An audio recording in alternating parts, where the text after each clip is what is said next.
Hi everyone, I'm Todd Shepherd filling in for the vacationing John Caldera. He's having tea and biscuit in England.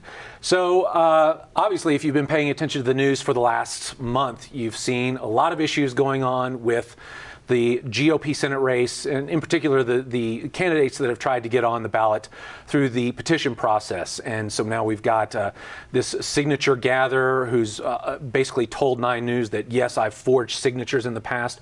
But really the whole episode has brought up numerous questions about the entire petition process and whether maybe some tweaks to the system are necessary. So we're happy to welcome in Deputy Secretary of State Suzanne Staiert. Welcome to the show. Thank you.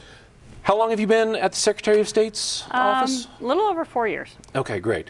So this spring, again, Darrell Glenn made it onto the ballot, for the primary voting process. Darrell Glenn makes it onto the ballot through the assembly process, but then basically everyone else tries to go through the petition process, and 3 people end up getting told that they didn't make it on the first try.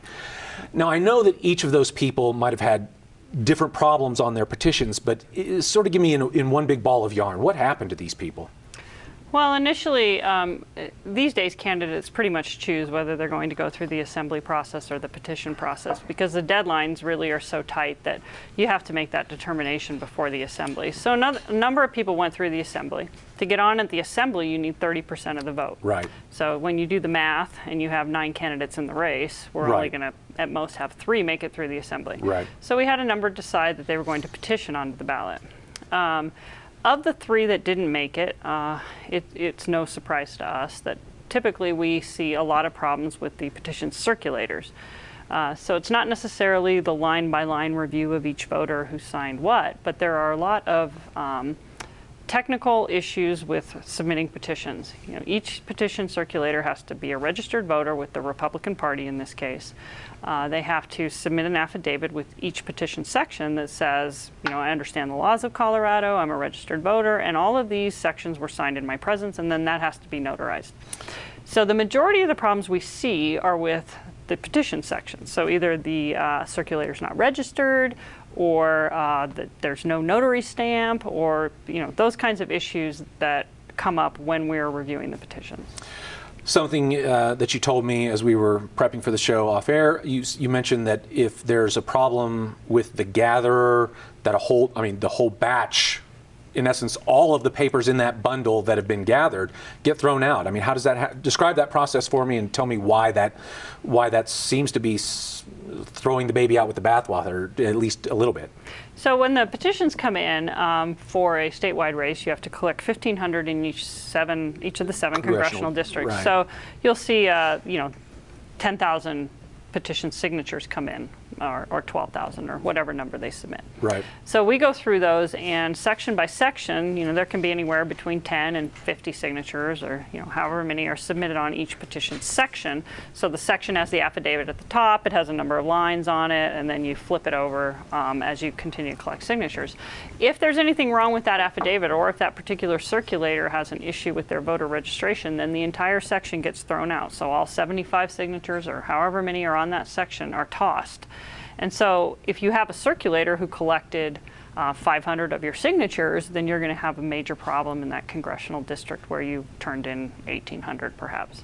So in essence, what you're saying, the major problems are never with someone that's signing, not that someone signing the petition would get that whole section of petition signatures thrown out, but the major problems still basically lie with the circulator and not the actual citizens that are putting pen to paper. Right. And there are reject rates that we look at, when we're going through line by line these petitions. Some people turn them in with a 97%. Some people turn them in at about 50%. We generally recommend that you collect the number that's required plus half in order to make your... to have a safe zone, so to speak. Well, I guess the issue of circulators really is what's forefront now, that this Maureen, I forget her last name, Maureen Moss, and again, I've seen a recent report from 9 News, Whitney Wild, where she basically did a jailhouse interview, and Maureen Moss said, I have forged signatures in the past. Is there a fix in this whole process? Because we're not just talking about candidates, obviously. We're talking about really, paid signature gatherers that work on ballot questions, that could be working on local issues in the city of Grand Junction, and so on and so forth. Are there big suggestions from politicians or others that say this is what we need to do to fix the problem of circulators? Well, we used to have this great law in the books that said you couldn't pay your circulators per signature. And then this organization named Independence Institute right, sued us in federal court. Devil's advocate, XO. Thank you, John Caldera. They sued us in federal court, and they won. And the judge said that, the state's interest is not high enough in the constitutional standards to continue to prohibit pay per signature for circulators. So, the evidence we presented really kind of centered on this sort of issue, that if a circulator is going to get paid for every signature they collect, then they may be motivated to commit fraud. Well, middle ground me between, obviously, what I did and what we have now is, has somebody proposed any sort of solution that says, because surely no grassroots organization has, you'd have to have an amazing grassroots organization to be able to put together 15,000 or 85,000 signatures, depending on whatever you're trying to achieve. Is there a middle ground between being able to pay people to go do this job and what used to be? The middle ground would have to be the Secretary of State's office stepping in to do something like signature verification, or sending out postcards to people that sign and saying, right, was this yours or was it not? Expensive. I would disagree with you on the grassroots angle, and that's because in 2013 we saw recall races in El Paso County and Pueblo, where we had strictly grassroots, non-paid signature gatherers. We saw an accuracy rate of about 97%, and that's because while they were down there, every single person who signed their petition, they looked them up in the voter registration database. If right, they weren't registered, they registered them, and then they signed them up in accordance with what was listed in their voter database. And so everybody that signed those petitions, they knew that was going to be a valid signature.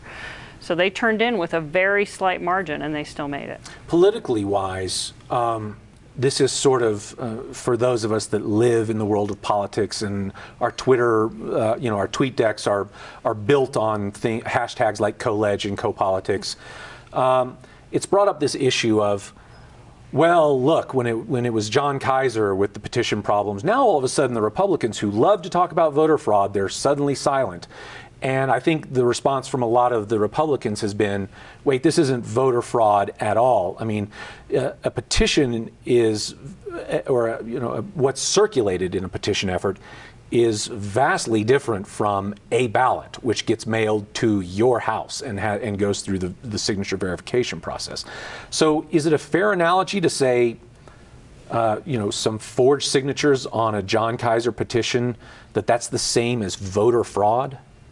Well, they're both bad. Obviously, yeah. Have we taken you to court over anything like that?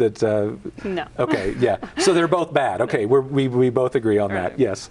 But we are talking about the nomination process of the party to put candidates on the ballot. Right. And so then people can choose whether to vote for that candidate or not vote for that candidate. They can consider all of this information when they do that.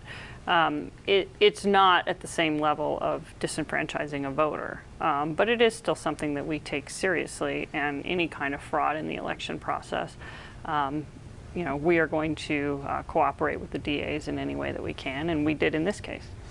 Can you give us a quick, maybe 60-second recap? After Robert Blaha was told that he would not make the ballot on the process, he had some pretty stark, he had some choice words for the Secretary's office. Can you sum up his thoughts and how you all responded? Well, his thoughts were that since the judge put him on and we didn't put him on, that there must have been some incompetence in the office. But the fact of the matter is that we do what we call a strict compliance standard, which is required by law when we look at petitions. So that means if your person wasn't registered, if there was an issue with your petition, then we throw out that section. When it gets to court, it's a different standard called substantial compliance. And so the court looks at the effort that the signature gatherer made to register to vote. And in one case, she found that there were enough efforts made that was substantial compliance. And so she put all those petitions back in. That's just part of the process. It happens every year. So you're saying the signature gatherer who's getting paid by the signature they have to be registered to vote in order for everything that they're accumulating to count. Right.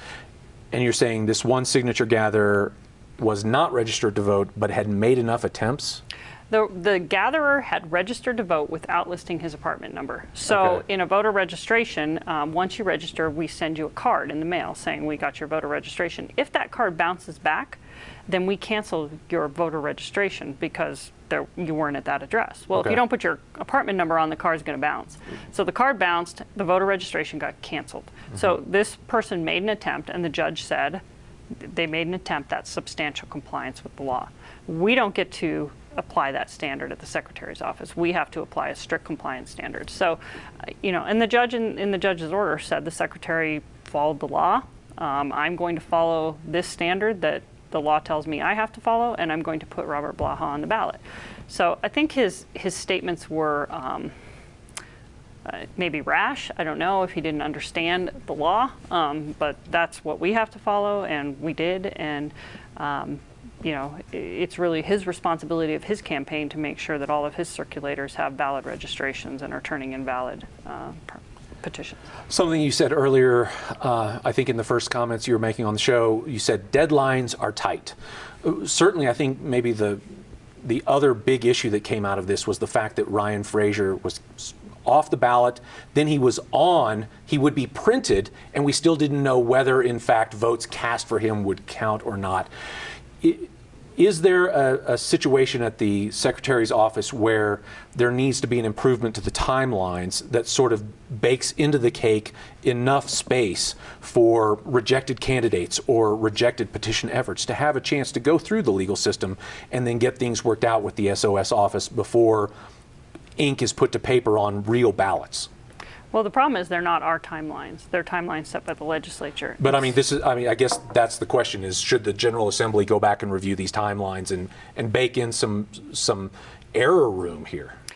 I think that we should, and we're studying right now all of that particular article of the statute, which has to do with vacancy and petition processes, and that'll be done in conjunction with, I think, whatever happens with the presidential primary.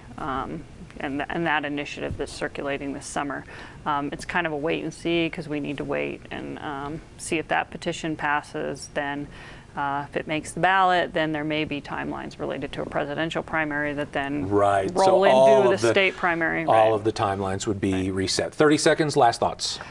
I think the petition process is not flawed. I don't think it's that difficult if you read the rules and you follow the law. I think it's a process that many people have used in the past and can be done well. We look forward to seeing you in court again. All right. Deputy Secretary of State Suzanne Staiert, thanks so much. We'll be right back talking about workers' comp fines on Devil's Advocate.